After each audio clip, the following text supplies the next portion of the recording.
Aloha mai kako, you are watching Hawaii Political Reporter. Aloha and welcome to Hawaii Political Reporter.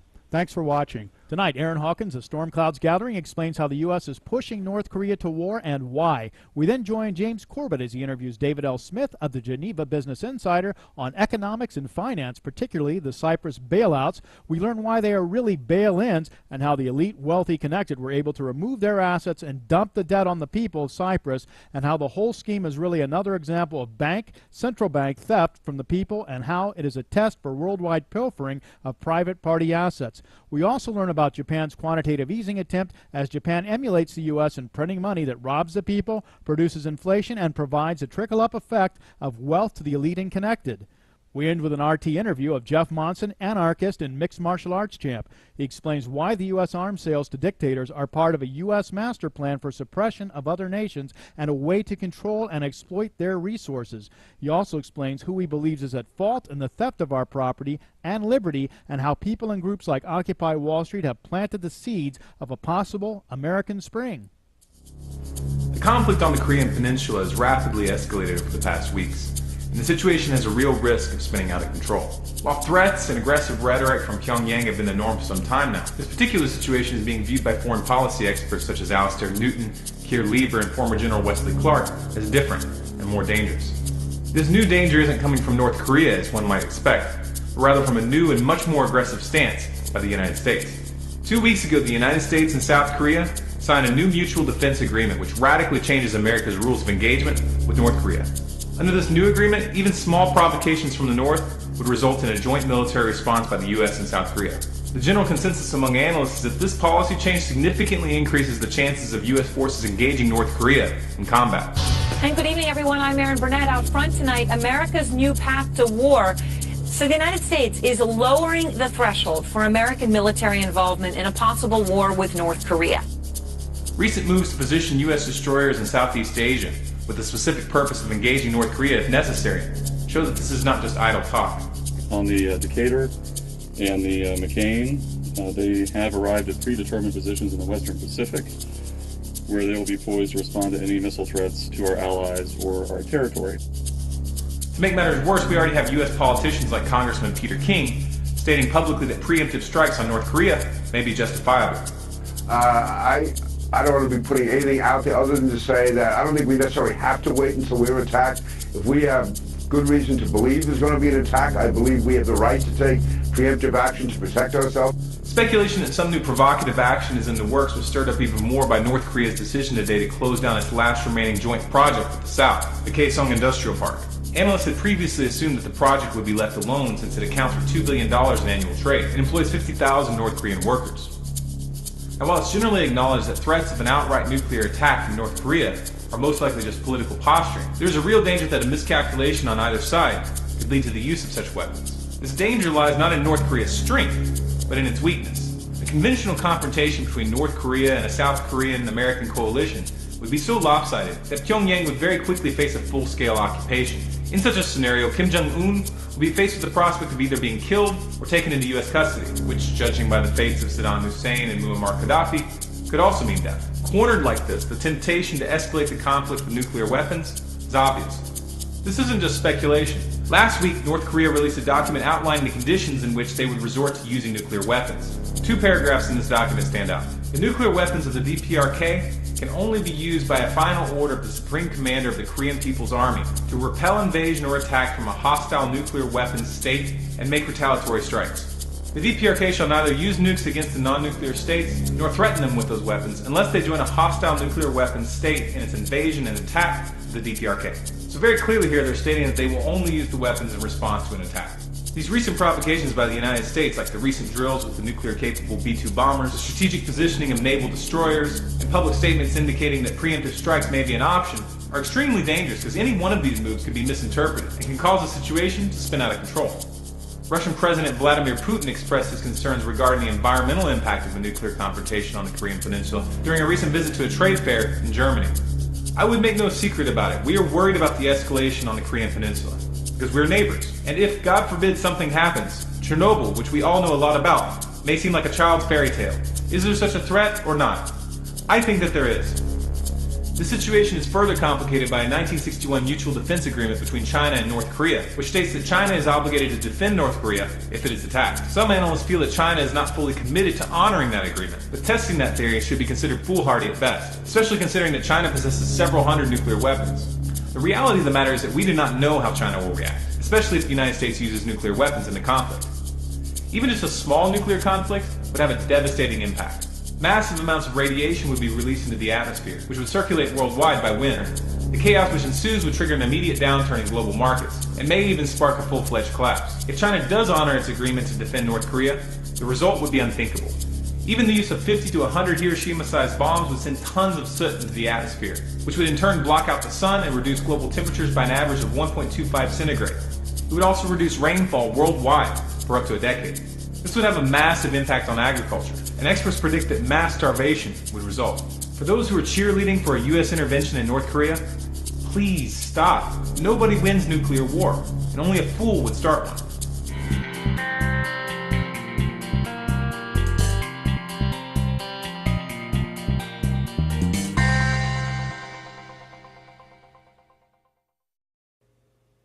Welcome back, friends. This is James Corbett of CorbettReport.com. Today is the 5th of April, 2013, and you are tuned into the Geneva Business Insider, that monthly program where we break down the lies, obfuscations, scams, schemes, and frauds of the central banksters and their political puppets.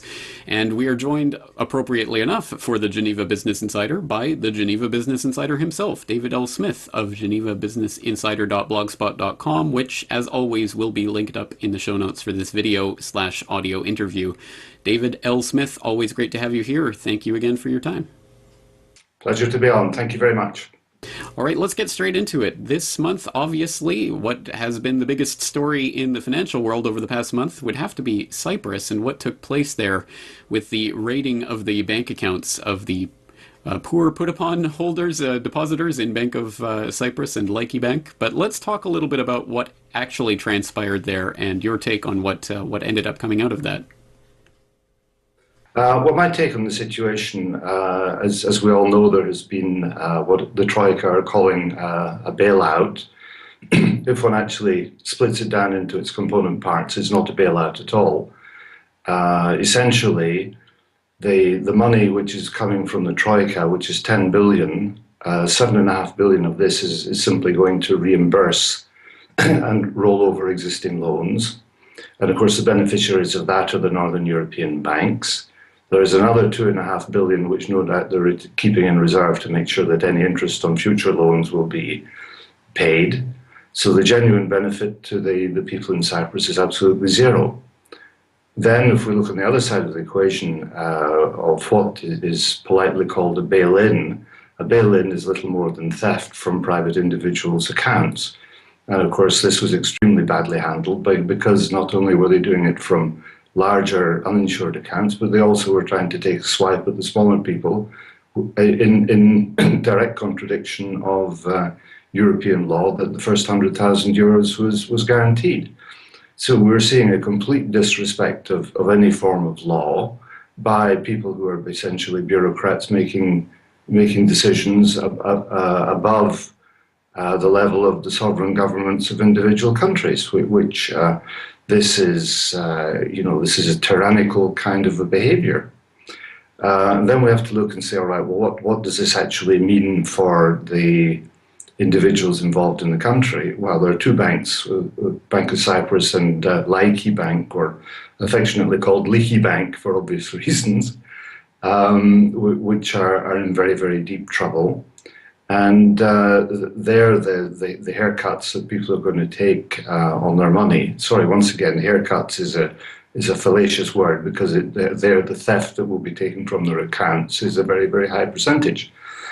Now, you can say in a way that the people involved have benefited over the last few years from having very high interest rates on their euro deposits compared to other banks. So they knew the risks they were taking and they suffered the consequences. And I sympathize with that in part. However, if you look at what happened over a number of days, from the time that the banks were closed in Cyprus, And as we all know, people were allowed to withdraw 300 euros and then down to 100 euros, 300 euros being less than $400. At the same time, of course, the wonderful administration overseeing all of this left the back door open in both London and in Moscow, so that the more wise and connected could take their money out the back door. And there was a list published of some of the amounts that were transferred in this supposedly closed period, which are absolutely monumental figures, running up to and close to $1 billion euro at a time. So the end result of that is that the difference there, the shortcoming, the shortfall, will have increased by several billion, which will be dumped onto the top of the poor people in Cyprus. And here I really do mean the poor people in Cyprus, because the others are not poor and they're no longer in Cyprus. And nobody is really making much noise about this in the press. And there is nothing easier in today's electronic banking world than to have cut those places off. So it was a deliberate, orchestrated plot to allow a number of people who could probably have caused a lot of problems to slip through the net.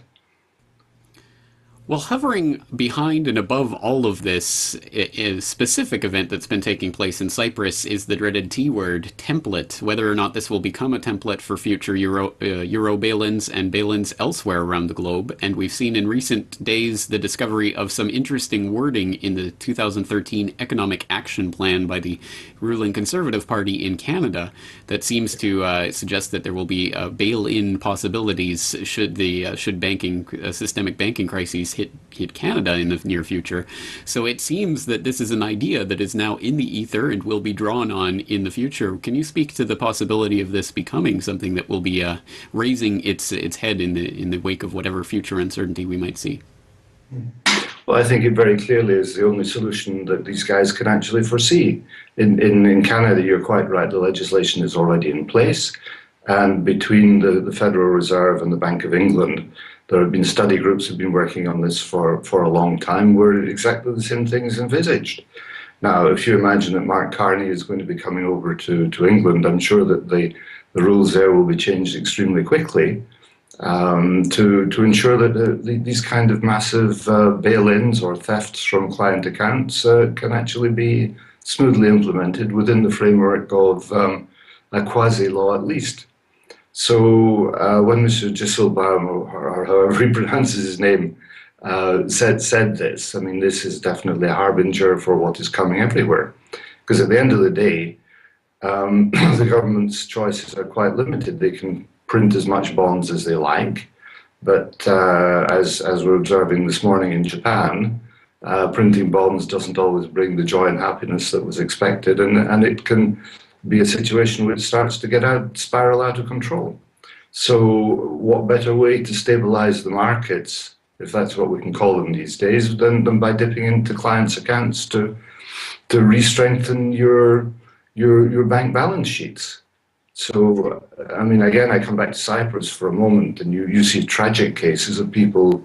One case that was held up as an example, a guy who came back from Australia with $1 million in his bank account and was looking around to buy a house, and then a week later he ends up with 100,000 in free cash, and all the rest either absorbed in bank loans or bank equity. So I mean, these measures are economically catastrophic, and you know, the guy who at the end of the month has enough money to pay his payroll, and then suddenly it's all swiped, so he can't pay his staff. The human consequences of what they're doing is terrible, and what they're trying to do is make this a planetary solution. I mean, to me, it is tyranny in the extreme, fascism, if you like, but overall, it's a solution to my mind, which is complete madness. It is. It is almost the definition of madness, and yet, in a certain way, there is a certain twisted logic to it, because if the banks giveth, the banks can taketh away, and since most of the money that circulates in most of the economies in the world today is created by the banks through bank loans, I suppose they can just make them poof, disappear like that. So it is a tragic situation for so many people, and I guess this raises the question, the inevitable question, what do people do about this, now that we know that we're living in this era where they're likely to come in and scoop out your savings at the first sign of instability? What can an average depositor who really does have savings in the bank account do with that money that will protect it, or at least help to protect it against this type of bail-in regime? Well, I think the first thing to do is make sure for the smaller depositor that the amount of money he has in any particular bank does not exceed the insured threshold. Now, this doesn't mean to say that they can't have the insured threshold at a future date, but at least that is a safe precaution, and then perhaps have the accounts in the names of wife and children and whatever to spread the risk around a little bit. If you go beyond that, then you have to start saying that any money I have in the bank is not there deposited with any sense of security. It's an unsecured loan to institutions which I know are probably bankrupt, can declare themselves bankrupt at any moment, and will have the government backing not to pay you back. So my personal view on it is to try and make sure that you've got as little money in liquid form in banks at all. And if you've got an investment portfolio, it's exactly the same story. Don't leave it with a bank. Leave it with an institution, or have certificates in your own name or whatever. But get away from that system. Now, I think it varies from country to country how big and real the problem is. We can say maybe in Switzerland that the situation is safer, but we have two enormous banks whose balance sheets are something like 4 times the GDP of the country. And what risks are they taking around the world? I've really no idea. So even here, when everyone says, oh yes, the safety flow to Switzerland, you have to say, well, what institution do I put it in? And having put it into any particular choice of institution, what is their relationship, for example, with a bank like a JP Morgan or a UBS or whoever? Because you do not know what would happen if UBS failed, what the knock-on effect would be for one of these other institutions which you thought were safe. Well, so if there is any silver lining to this, I suppose it is hopefully that more people will realize the real nature of bank deposits, which are unsecured loans. That is not money sitting in a vault somewhere in the bank. This is an unsecured loan to the bank that they pay interest for the privilege of borrowing your money from you. But you may or may not get it back, depending which institution you invest at which time. But you talk about knock-on effects. Well, there are knock-on effects going on all over the place. And of course, we've seen so much. We've been covering here the quantitative easing era that we're now so firmly ensconced in.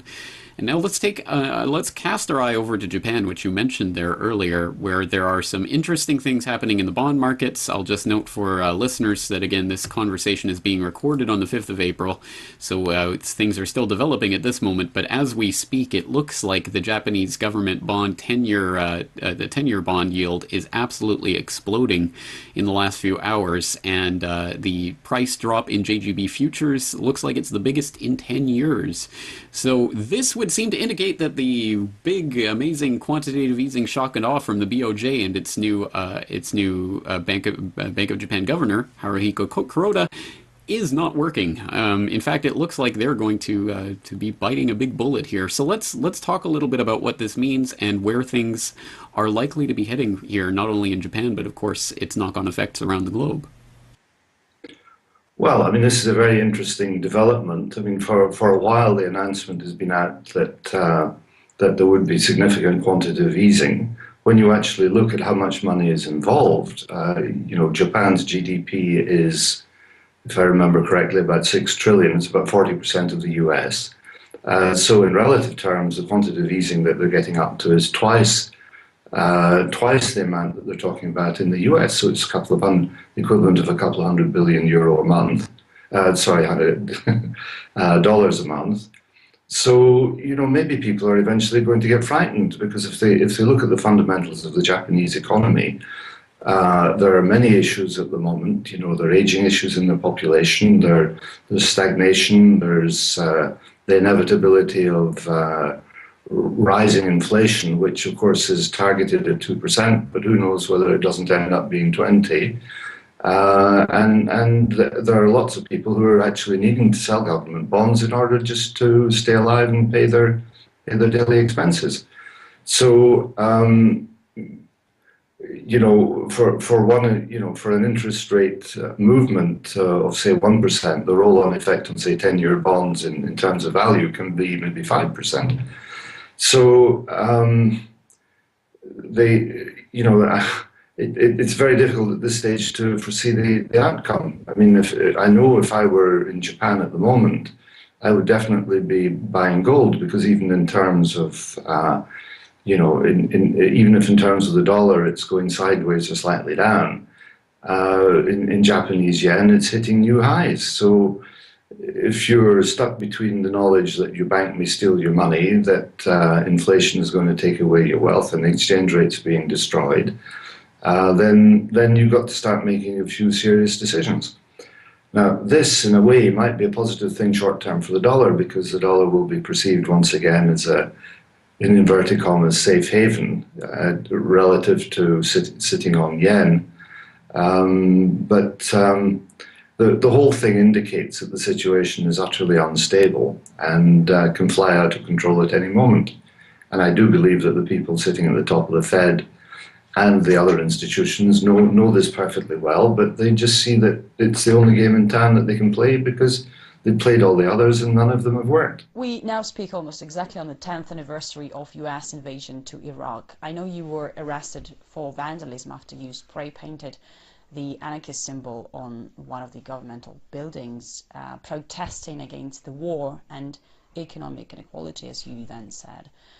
So do you think these two are US's main problems at this point? We can't maintain ourselves. You know, the United States has military bases in 125, 130 countries right now worldwide. And it's really, you know, it's not about, you know, government, and it's not about military. It's about keeping the spread of capitalism. It's about keeping the spread of American democracy, which means our corporations go and exploit, you know, as many people as we can. They keep talking about, oh, you know, so many people are getting out of poverty, but in fact the statistics show that the gap between the richest and the poorest has never been worse than it is now, even in the feudal age. The country is starting wars. It's sending drones to one country and bombing another one. We're an empire. we're trying to, like I said, we're trying to spread, you know, American capitalism, you know, American democracy throughout the world, to let the free trade of money and, you know, our businesses and corporations infiltrate other countries and have new markets opening up all over the world. Getting back to your question, you know, I think it's all part of a master plan. I just think it's, you know, these, you know, we, you know, Kazakhstan and some of these other countries that have terrible dictatorship regimes and that are terrible to their people and jail their people, and you know, we send them arms. We spend more we sell more in arms than any other country in the world by far. I think they said 78% of the world's military supplies, armaments, missiles, defense systems come from the United States. In the world, we're selling it because that's money for, and who gets that money? It's like George Collins said, it's our hobby. I mean, yeah. We are very good at that, of course. It's about the money, and people, and it's frustrating because people are just ignorant. They keep us entertained with other things while the real world, what's really going on in the world, is happening all around us, and we're just blind to it. America is supporting forces affiliated with Al-Qaeda and other terrorist organizations, but at the same time spending millions of dollars fighting against terror. And at the end of the day, we see 9/11 happening in America. So where's the logic here? It really makes perfect logic. We made them the enemy. We made them that they were out to get our homeland, they were out to get us. And the United States really is doing that right now. You see an intolerance now for anyone of, you know, Muslim background or anyone that even looks like they're from the Middle East. I don't think you believe that personally, but will anybody be held responsible for all those mistakes, all those policies? No, because who is responsible? You know, it's, I remember this famous saying back in the, you know, these people's getting their businesses foreclosed and taken away, and everything they worked for their entire lives, and their farms foreclosed, and they're asking, well, who do we fight? Who do we blame? Because the people were locking the doors on them, and the police were coming, and they wanted to fight the police, and the police said, it's not us, we're just doing our job. And the people go, well, who do we fight? Who are we going to protest? Who are we going to go march down and stomp on their door? And they go, it's just the way it is. You know, we always blame the government, and of course they are to blame, but you know, they're working, it's not a conspiracy, they're working for the corporations, they're working for the banks. And I believe Obama...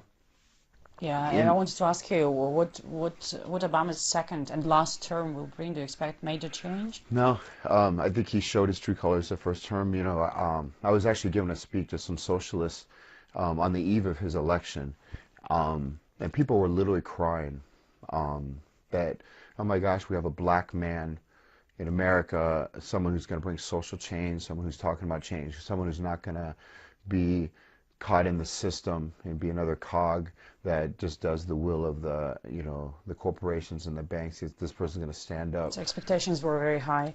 Man, I said, no, he's part of the system. He might have a good heart, and who am I to judge? You know, I'm only judging on his actions and what he's done.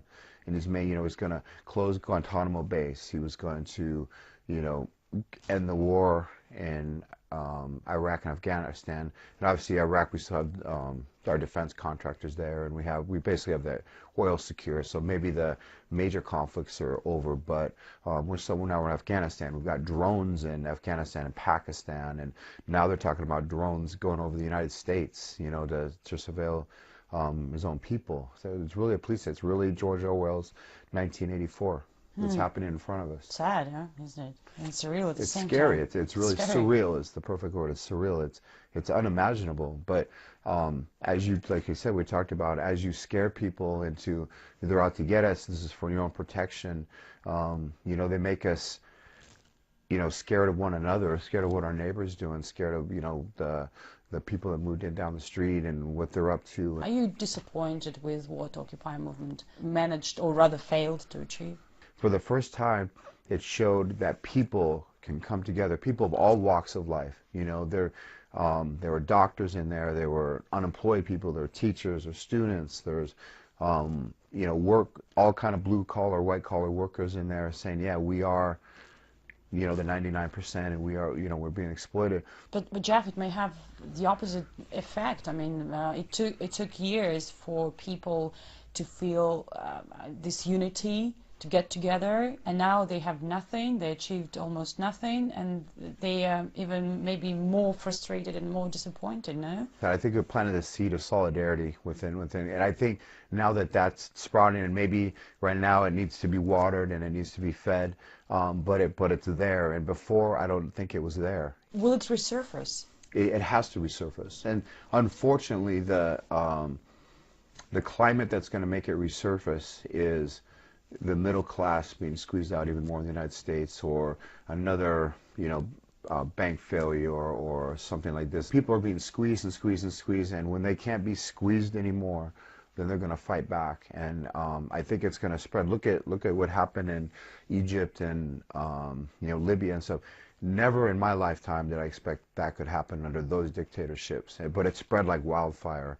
And or you think American Spring is possible? I do think so. I do think so. Not in my lifetime, but I said that about those other countries too. So we'll see. So I wanted to ask you what's needed to bring about social change. But what I understood is that more pressure is needed and more crises. Right? Is that correct? We have to educate ourselves into something taking its place that's going to work for the people. Otherwise, you're just going to have a power vacuum. I see some anarchist tattoos. What does it mean to be an anarchist? In practical terms, I mean. Being an anarchist actually gives me hope. It gives me hope that there's something better, and it gives me something to work for. You know, someone asked me yesterday in an interview, they go, what is your worst case scenario in your life? What would you fear the most? And I think it would be dying without thinking that I've made a cause, or I've contributed enough to something that I know is true. We know that killing someone is wrong. You know, we know that helping someone that is in need is good. These are like absolutes. Coming soon on Hawaii Political Reporter, updates from Senator Russell Ruderman, the Punapono Alliance, and interviews. But it was given up in the Federal Reserve Act. The Federal Reserve is no more federal than Federal Express. You try a hide and destroy a freedom, man. You sick agenda. We know you anti-American. You come forward American Constitution. 1913, corrupt in the system. Devalue dollar, hyperinflation. The Federal Reserve, controlled by Lucifer. He can see you lying.